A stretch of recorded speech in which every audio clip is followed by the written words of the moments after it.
আজ আমি দেখাবো সেদ্ধ আটা দিয়ে কিভাবে একদম তুলতুলে নরম আর সুন্দর ফুলকো রুটি বানানো যায়।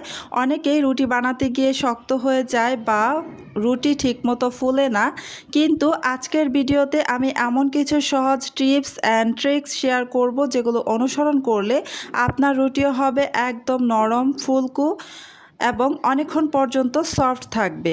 প্রথমেই চুলায় একটা প্যান বসিয়ে প্যানের মধ্যে 1 কাপ পরিমাণ পানি, হাফ চা চামচ লবণ আর 1 চা চামচ তেল দিয়ে দিয়েছি।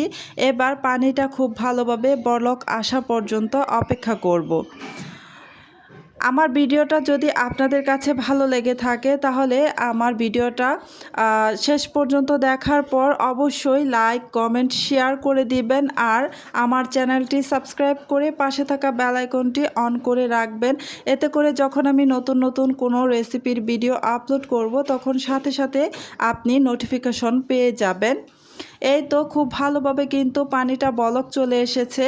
এবার এখানে যেই কাপে মেপে আমি পানি দিয়েছিলাম সেম কাপে মেপে আমি 1 কাপ পরিমাণ আটা দিয়ে দিলাম।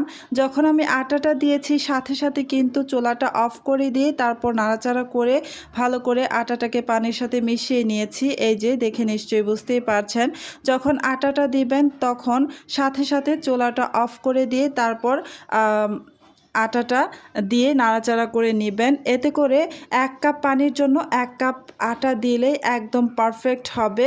ডোটা একদম সুন্দর হবে, সফট হবে, খুব বেশি শক্ত হয়ে যাবে না বা দলা পেকেও যাবে না। খুব ভালোভাবে এই ডোটাকে নামিয়ে সামান্য একটু গরম থাকা অবস্থাতেই খুব ভালো করে ডোটাকে মথে নিয়েছি। ডোটাকে যত ভালো করে মথে নেবেন এই রুটিটা কিন্তু ততই মসৃণ হবে।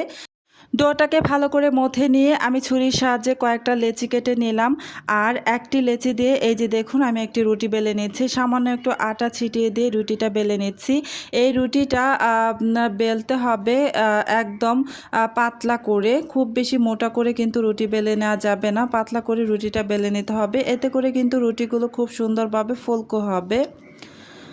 এই যে সবগুলো রুটি আমার বানানো হয়ে গিয়েছে দেখতেই পাচ্ছেন। এবার চলে যাব এই রুটিগুলোকে ভাজার জন্য চুলায় একটা তাওয়া বসিয়ে তাওয়াটাকে আমি খুব ভালোভাবে গরম করে নিয়ে তারপর এখানে একটি রুটি দিয়ে দিলাম।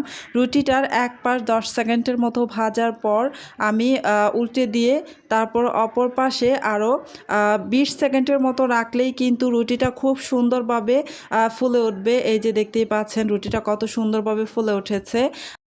আরও একটা রুটি সেকে আপনাদের দেখিয়ে দিচ্ছি। এই যে আরও একটা রুটি আমি তাওয়ার মধ্যে দিয়ে দিলাম। এবার প্রথম অবস্থায় 10 সেকেন্ড পর রুটিটাকে উল্টে দিব। এবার দ্বিতীয় ধাপে আমি রুটিটাকে উল্টে দিব প্রায় 20 সেকেন্ড পর।